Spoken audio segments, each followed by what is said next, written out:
Thanks to my Ko-fi supporters that make these videos possible. You can also get a deck review on my weekly Tuesday and Sunday streams. It's the best way to support the channel. Hello everyone! Magic is a game with so much to get out of it, and with that, there are a lot of opinions flying around all the time. A totally natural thing to happen with a bunch of people enjoying the same thing in different ways. Despite all the discourse that exists though, there is only one, and I mean one opinion that activates me like a sleeper agent. And it's not about tutors, it's not about Ristic Study, it's about Mill. Mill is one of the most silly boogeymen on Earth when it comes to this game. I have never, and I mean never, seen anything in any game so misunderstood, so extremely hard, proportional to how good it actually is. Let me share an anecdote about this really quickly here to share how absurd this can get sometimes. When I was iterating on my Farrakha commander deck, there was a phase where I wanted to get more group huggy with it. She can exile cards from any graveyards you see, and that gives the owner of those cards snakes in return. Cool, so I'll bring in a couple of garbage cards like Eye Collector and Mind Rack Harpy to fill up everyone's bins to enable those fun political plays. Need a blocker? I got you. I hate that creature that's attacking you too. Sometimes though, when I've played Commander with certain people, and one of these came down, sometimes, not always, but definitely sometimes, my opponents would immediately start conspiring to blow it up or start beating me to death hard. I'd ask them why, and they'd say, well, you're milling us all out. Huh? I tried to explain that I'm actually helping them through milling them, and it would never change their minds. Even after the mill engine was long offline, I would still be public enemy number 1 because I milled 3 to 6 cards for each opponent. I was so confused by this insanely disproportionate and extreme response to what were ostensibly middling cards. You see, people who have played Magic for a second understand rationally that milling cards, in most situations, is actually the complete opposite of a detriment. Mental Note is a $10 card for a reason. Shoutouts to Pauper Terror. Cards in your graveyards are concrete and real, and your library is soupy. You can easily just imagine the cards that got milled as being on the bottom of your library if you don't run recursion or anything. Or even better, you can start salivating at the thought of top decking some sort of recursive gameplay object. And this isn't even mentioning escape and flashback and the slew of other mechanics that function from the graveyard, making getting milled advantageous without needing help from any other card. Also, this is disregarding the infinite number of times I've been hit by a Ragavan in Modern and he exiles something worthless off the top, and then that drew me into a godly top deck.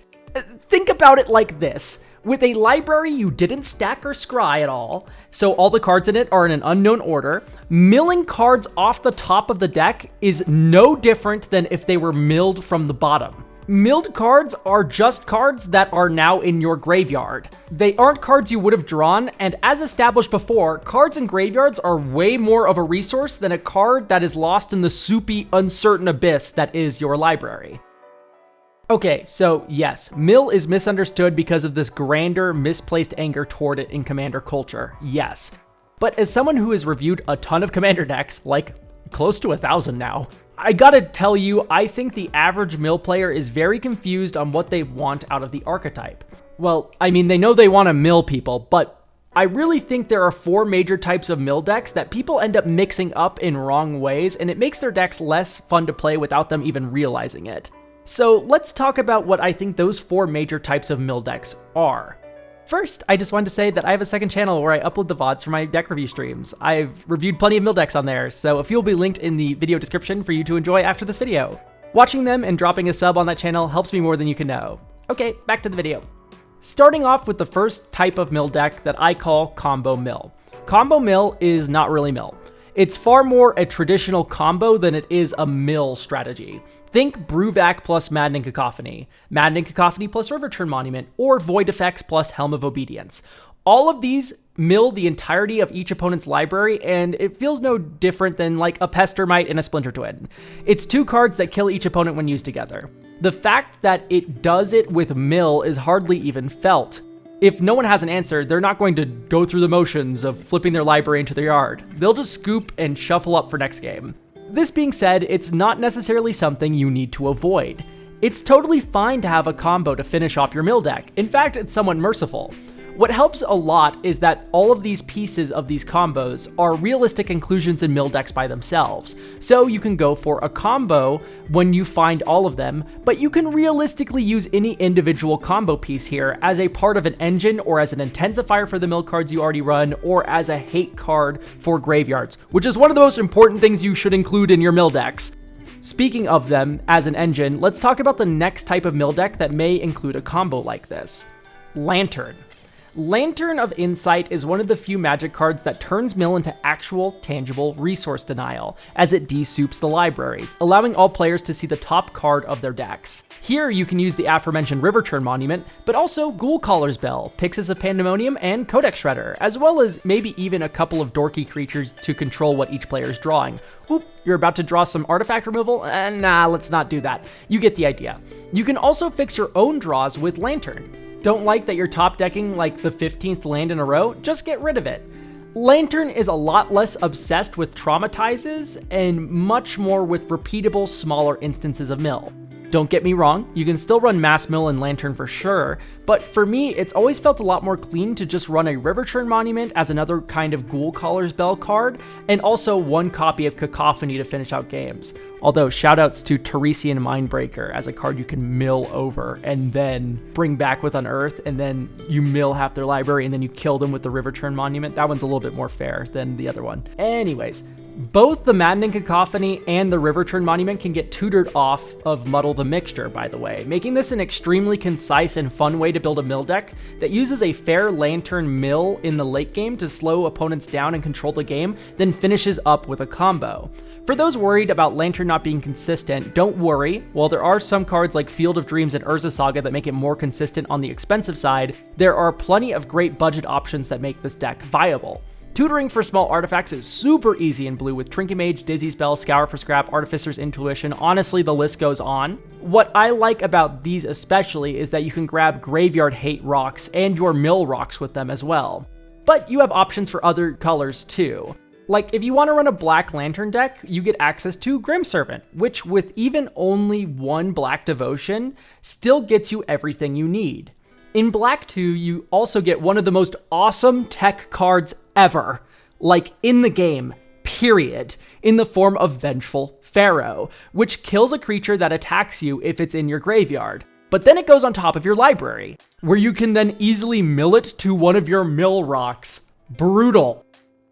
Anyway, if you like mill for the torture aspect, this flavor of mill deck is right up your alley. But you might also enjoy the next type of deck instead if you're not all about tutoring. Next up is what I like to call Burn Mill. I call it that because it's very similar to how a burn deck would play, except instead of trying to burn out your life total, it tries to burn out your library. Think Phoenix God of Deception, or a no-combo Bruvac deck. Here, the joy comes from just putting a ton of cards in the yard without going full tilt combo mode. If you are a player that likes this kind of mill deck, that is really what I recommend, by the way. Avoid mill at all cost here if you like burning out your opponent's libraries. You'll just be robbing yourself of that joy if you put a combo in your deck.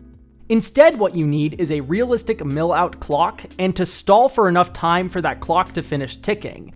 You can assemble a fast clock with things like the Water Crystal from Final Fantasy and something like Mesmeric Orb, but honestly, this is where playing other formats helps you a lot. With 99 cards in most libraries, mill cards are too slow to get all of your opponents out before they kill you with creatures or combos of their own. But since you're likely a blue deck as a mill player, you have good stack interaction against combos. So all you need now is to worry about the creature half of the equation, which I like to do with green, partially inspired by Turbo Fog in Pauper.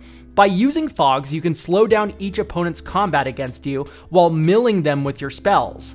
The funniest way I've come up with to do this in Commander is by traumatizing yourself first, then regrowthing a Shigeki that hopefully got milled over, or you can just draw him too.